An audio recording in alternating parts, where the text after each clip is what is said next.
जिला महिला अस्पताल में गुरुवार को दवा इलाज के लिए गई कुछ महिलाओं को कोतवाली जाना पड़ गया। पता चला कि पुलिस उनके खिलाफ मुकदमा दर्ज कर जेल भेजने की तैयारी कर रही थी। इन महिलाओं का कसूर महज इतना था कि महिला अस्पताल के डॉक्टरों द्वारा मांगे जा रहे सुविधा शुल्क का विरोध कर दिया। डॉक्टर चैम्बर छोड़कर चले गए, सोनोग्राफी व एक्सरे वाले सब कुछ ठप कर चले गए। इसी की शिकायत लेकर कुछ महिलाएं व आशा बहुएं सीएमएस अमिता अग्रवाल के आवास पर पहुंच गईं। वहां उनके पति डॉक्टर वीके अग्रवाल के साथ कहासुनी हुई और हंगामा हुआ। पता चला कि CMS doctor Amita Agarwal Lucknow meeting में गई हैं। ब्लड बैंक के पूर्व प्रभारी डॉक्टर विनय यादव प्रभारी सीएमएस के चार्ज पर हैं। उन्होंने ही पुलिस को सूचना दे दी। पुलिस आई और महिलाओं को पकड़कर कोतवाली लेती गई। आखिर लापरवाह डॉक्टरों पर कार्रवाई के बजाय महिलाओं पर ही कार्रवाई क्यों?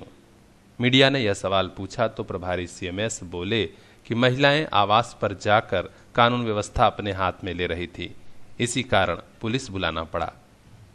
और शोर हमारे सीएमएस महोदया जो आज माननीय मुख्यमंत्री स्वास्थ्य मंत्री के मीटिंग में हैं, उनके आवास पे लोग गए और उनके कुछ ग्रीवांसेस रहे होंगे, लेकिन आवास पे जाकर उन लोगों ने गंदी गंदी गाली वाली दी, दरवाजे पर पीटा।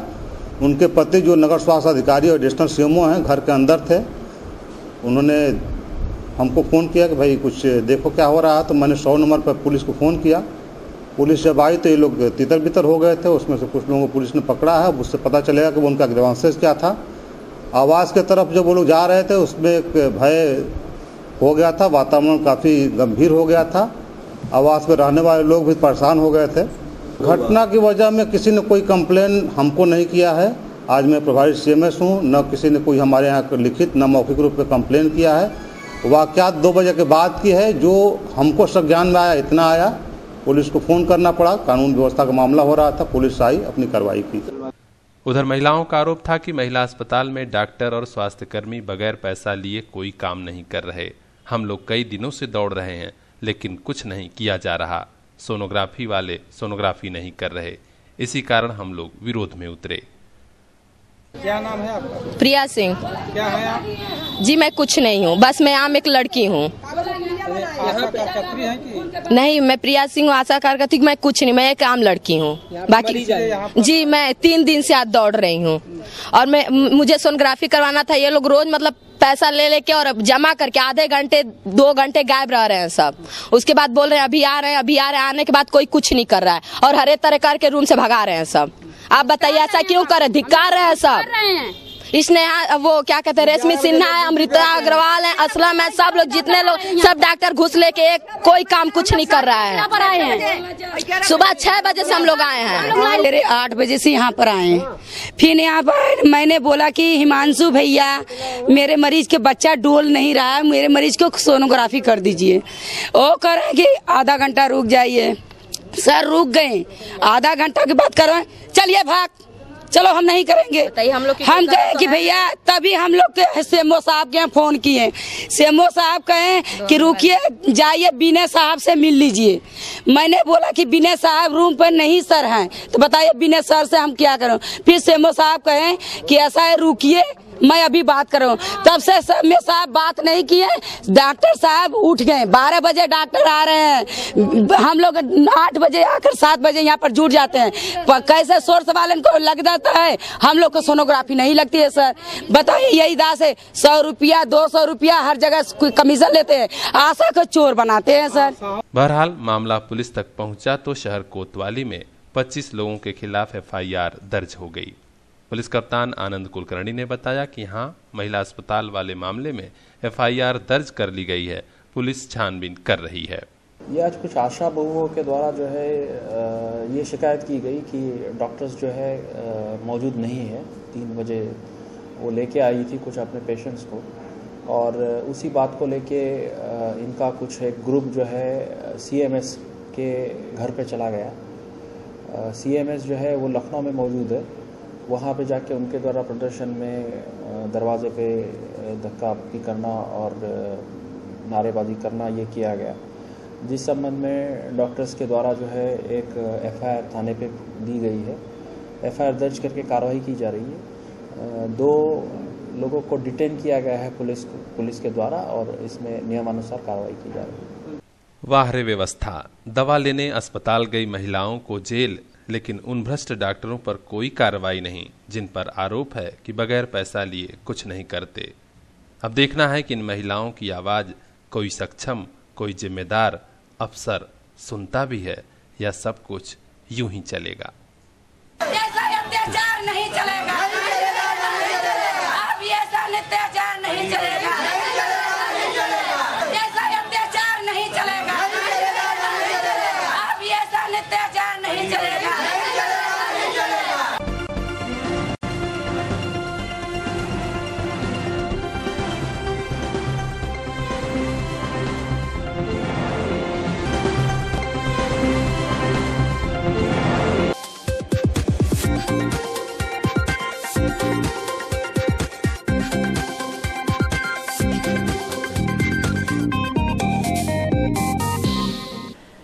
पैसों के लिए रिश्ते का कत्ल करने वाले कातिल आखिरकार पुलिस के हत्थे चढ़ ही गए।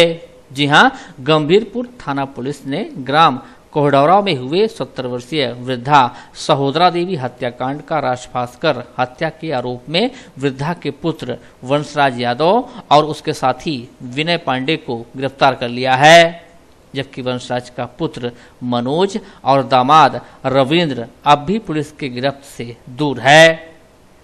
पूरे घटनाक्रम का खुलासा करते हुए पुलिस अधीक्षक आनंद कुलकर्णी ने बताया कि सोमवार रात घर में सोई 70 वर्षीय सहोदरा देवी की गोली मारकर हत्या कर दी गई थी।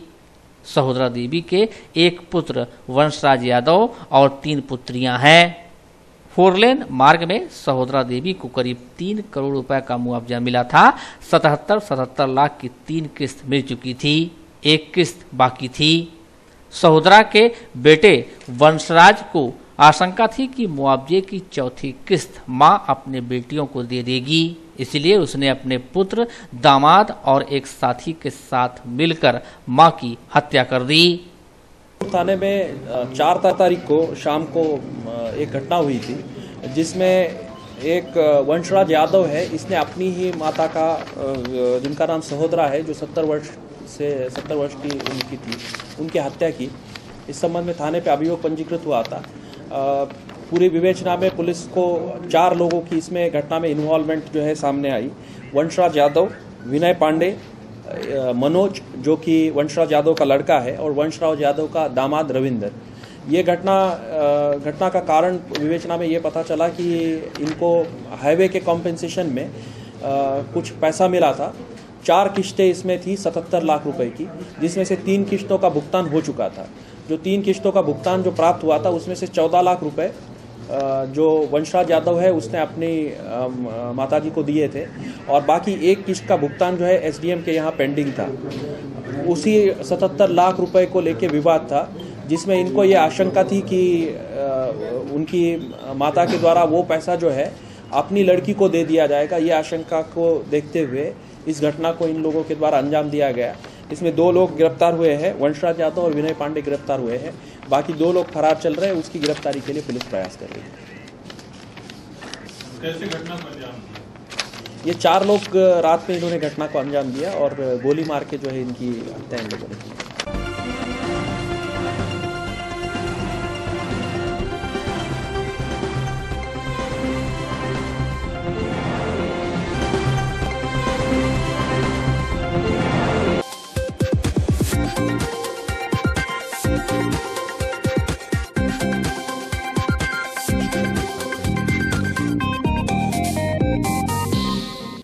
कितना अजीब लगता है, लोग खून पसीना बहाकर पैसा कमाते हैं, थोड़ी सहूलियत मिल जाए इसीलिए गाड़ी ले लेते हैं, और जब इस गाड़ी में तेल भरवाने जाते हैं तो पेट्रोल पंप वाले उनके खून पसीने की कमाई छोटी सी चिप डिवाइस लगाकर लूट लेते हैं। यह लूट इतनी गुपचुप तरीके से कि पेट्रोल और डीजल भरवाने वालों को इसकी भनक तक नहीं लग पाती। बड़े ही गुपचुप तरीके से चल रहे तेल के इस खेल का खुलासा राजधानी लखनऊ में हुआ तो योगी सरकार इस लूट के तह तक पहुंचने के लिए प्रदेश भर के सभी पेट्रोल पंपों पर जांच कराने का निर्देश जारी कर दिया। आजमगढ़ में भी फरमान आ चुका है। जिले में कुल 130 पंप बताए जा रहे हैं।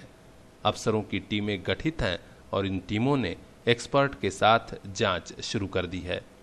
चूंकि हड़कंप मचने के बाद ज्यादातर पंप वाले सेटिंग गेटिंग भी कर रहे हैं।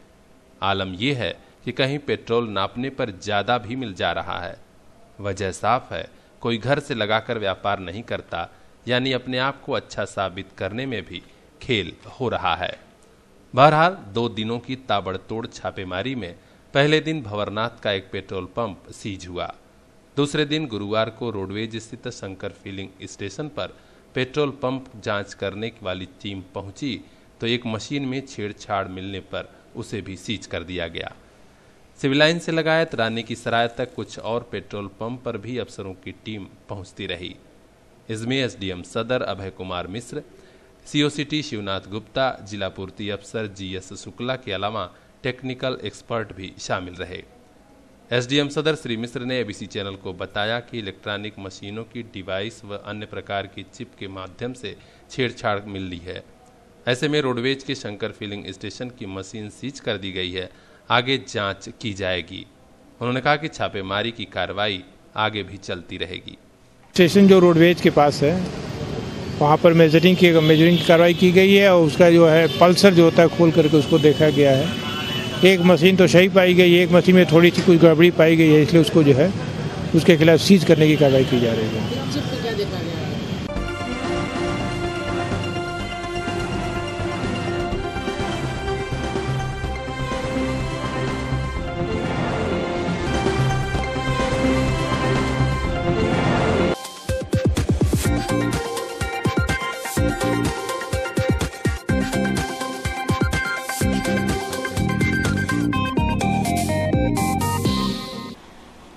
जिले में प्राथमिक विद्यालयों की दशा सुधरने का नाम नहीं ले रही है।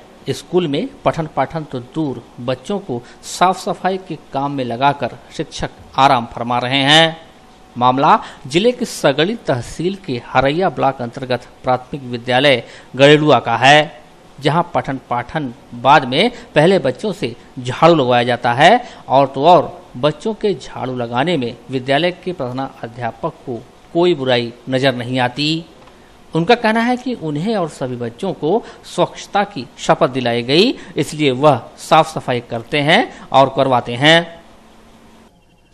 हम घास उखड़वाते हैं, साफ करवाते हैं, हमको सफाई का शपथ दिलवाया गया है, इसलिए हम साफ सफाई करते और करवाते हैं। वहीं इस मामले में प्रभारी जिलाधिकारी पीपी सिंह का कहना है कि स्वच्छता को लेकर सभी गंभीर हैं। किसी को भी सफाई के लिए प्रेरित किया जा सकता है, लेकिन जबरदस्ती नहीं की जा सकती। अगर स्कूल में पढ़ने आए बच्चों से जबरन झाड़ू लगवाया जाता है तो जांच कर कार्रवाई की जाएगी। मामला इसमें निकल के आता है कि जो अगर कोई जबरदस्ती करता है तो उसको संज्ञान में लिया जाएगा। जैसे आपने विद्यालय में कहा कि अध्यापक और प्रबंधक जबरदस्ती बच्चों से सफाई करा रहे हैं झाड़ू पकड़ा के, तो उसके लिए उन प्रबंधक विद्यालय की जांच करवाई जाएगी।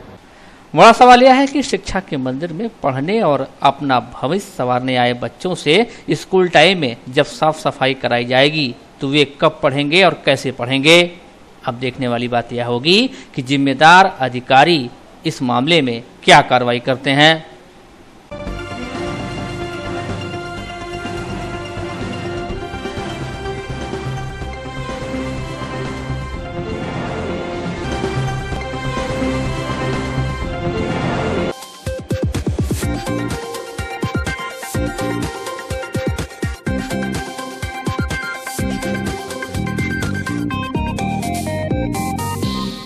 दूध का दूध और पानी का पानी करने में माहिर एक्सपर्ट्स ने बुधवार को जनपद पुलिस को भी इस कला का विज्ञान समझाया।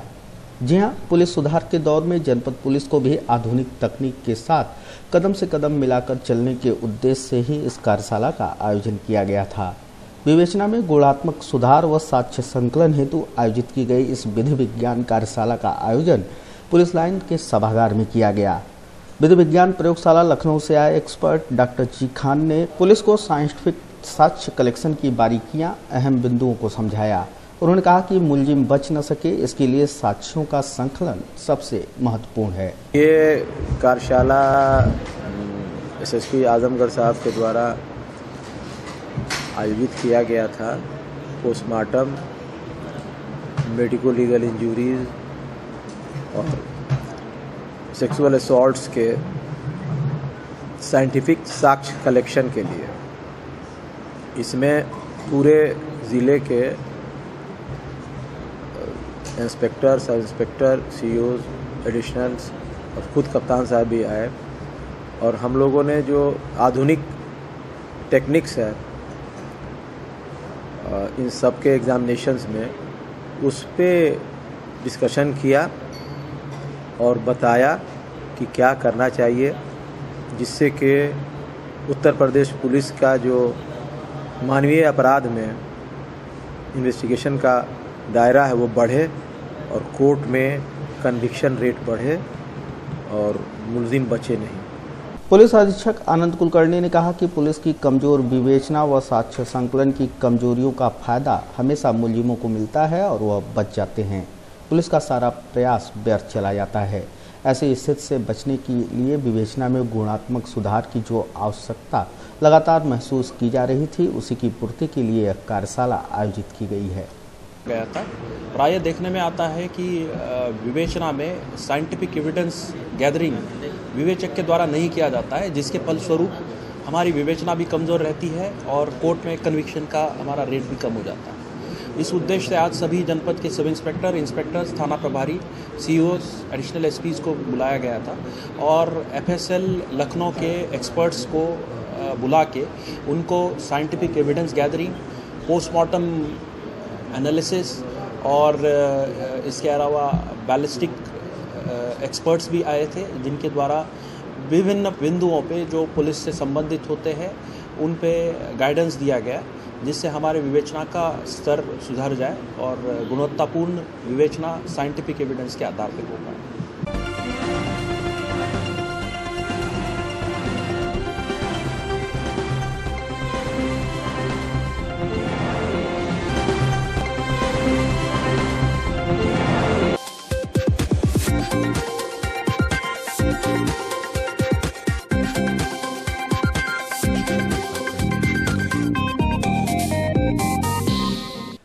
कुछ दिन पहले आजमगढ़ शहर में बदलाव की हवा चली तो कुछ परिवारों की पूरी गृहस्थी ही तिनके की तरह बिखर गई।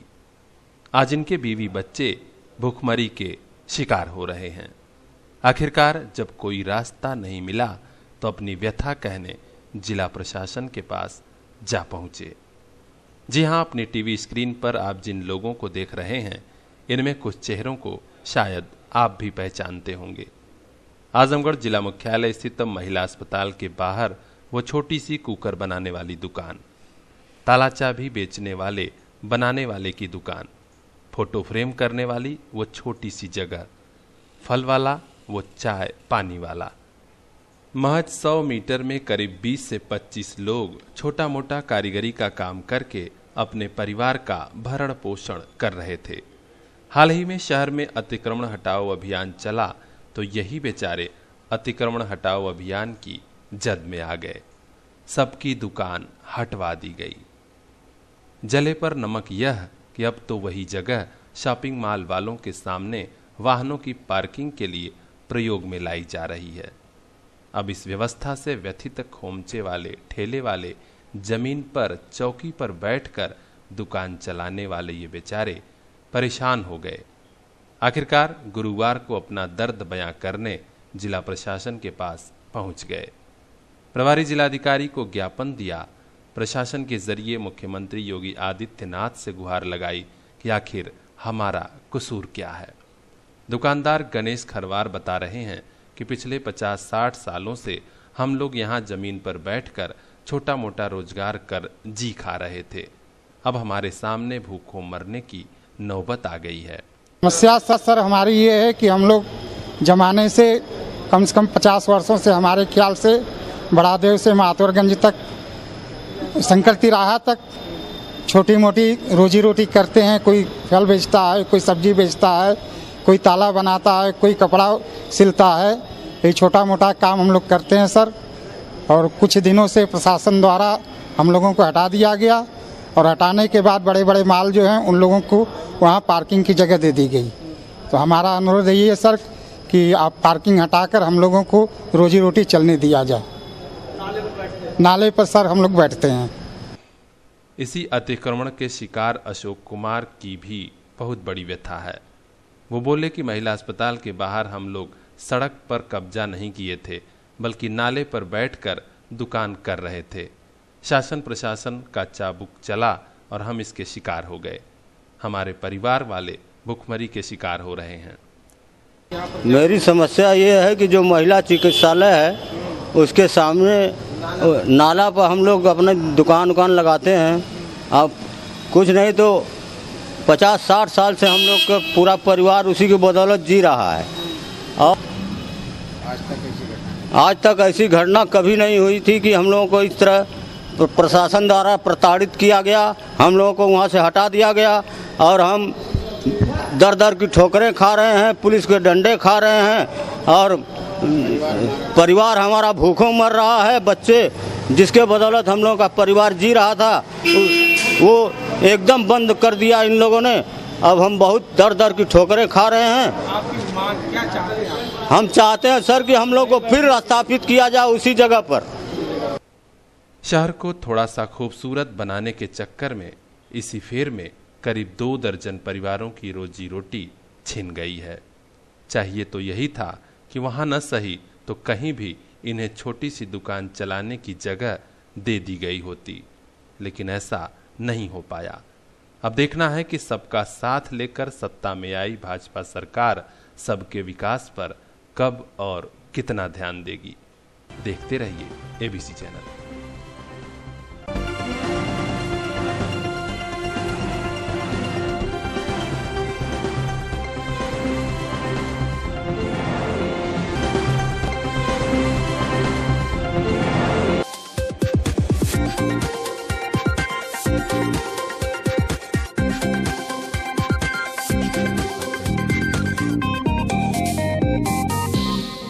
जनपद का मान सम्मान बढ़ाने वालों का सम्मान जरूरी है कि सोच रखने वाले महिला मंडल ने बुधवार को हीरापट्टी क्षेत्र में समारोह का आयोजन कर खिलाड़ी सूरज प्रकाश श्रीवास्तव को सम्मानित किया।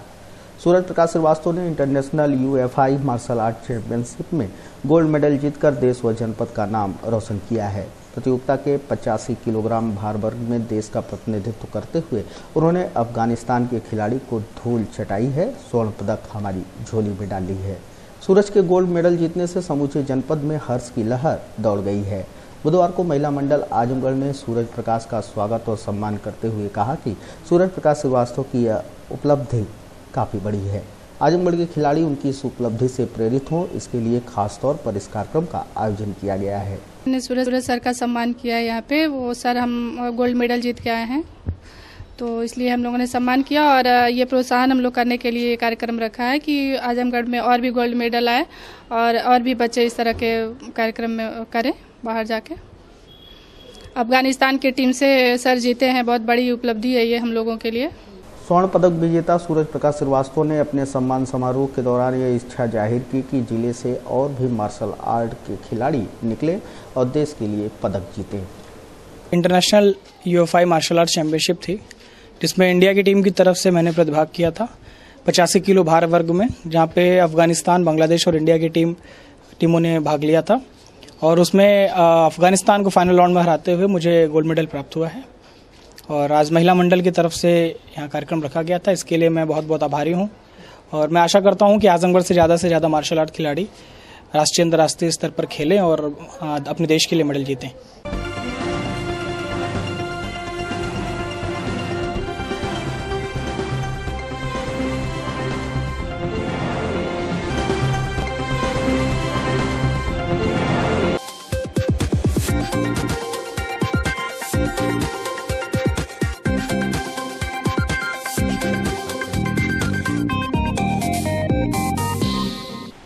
जिला बैडमिंटन एसोसिएशन के तत्वाधान में बैडमिंटन वर्ल्ड फेडरेशन द्वारा शुरू किए गए शटल टाइम प्रोग्राम का बुधवार के दिन समापन हो गया। लाइफलाइन हॉस्पिटल एवं सुखदेव पहलवान स्पोर्ट स्टेडियम में संयुक्त रूप से संचालित ग्रास रूट प्रोग्राम के तीसरे एवं अंतिम दिन शिक्षकों ने सीखे गए कौशल को अपने छात्रों को बताया। छात्रों को रैकेट पकड़ने के अलग अलग तरीके, net shot balance, hand eye coordination, stability आदि का अभ्यास कराया गया। शटल टाइम प्रोग्राम समापन समारोह के मुख्य अतिथि डीआईजी उदय शंकर जायसवाल, विशिष्ट अतिथि एसपी आनंद कुलकर्णी, डीडीसी ऋतु सुहास तथा डॉक्टर गायत्री कुमारी रहीं। अच्छा इस बात का लग रहा है कि आप लोगों ने स्पेशली जिला बैडमिंटन क्लब में इतनी अच्छी और भव्य कार्यक्रम आयोजित किया और इस विषय के बारे में सोचा कि आजमगढ़ में जो नई प्रतिभाएं हैं उनको कैसे प्रमोट किया जाए। और यकीन मानिए मैं आई डोंट बिलीव कि लखनऊ में या दिल्ली में इसको कोई क्या कैसे प्रैक्टिस कर रहे हैं या XYZ कोई विशेष व्यक्ति सब सोच करके प्रमोट करें किसी चीज़ को, क्योंकि मैंने यहाँ आजमगढ़ में लोगों को मेहनत करके मेडल लाते हुए देखा है। तो मैं समझती हूँ कि उसके लिए अगर किसी का श्रेय जाता है यहाँ पर तो आजमगढ़ के कोच, आजमगढ़ की टीम और आजमगढ़ के जितने प्लेयर्स हैं, ये जो भी उपलब्धियाँ हैं वो आजमगढ़ और सिर्फ आजमगढ़ की।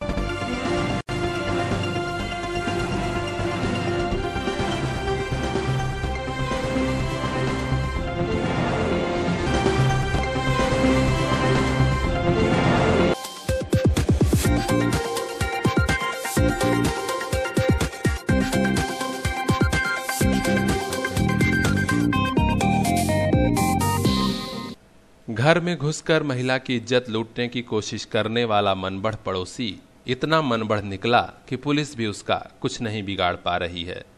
रसूख इतनी, पहुंच इतनी कि मुबारकपुर थाने की पुलिस ने घटना का FIR तक भी दर्ज नहीं किया।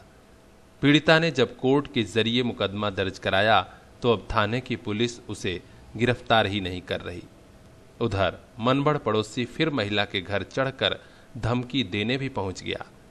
गाली गलौज करते हुए साफ साफ कह दिया कि भलाई चाहती हो तो मुकदमा उठा लो, वरना फिर बेइज्जत करेंगे। पुलिस हमारी मुट्ठी में है, कुछ बिगाड़ नहीं पाएगी। अब धमकी दिए जाने से भयभीत महिला गुरुवार को पुलिस अधीक्षक कार्यालय पहुंची और पुलिस प्रशासन के वरिष्ठ अफसरों से मदद मांगा। मुबारकपुर थाना क्षेत्र से आई शहनाज बानो ने ABC चैनल से भी अपनी पीड़ा बताया कि पड़ोसी शमशाद पुत्र निजामुद्दीन ने ही घटना को अंजाम दिया था, अब धमकी भी दे रहा है। हमारे घर में कूदा था इज्जत लूटने की दर्जे से। शमशाद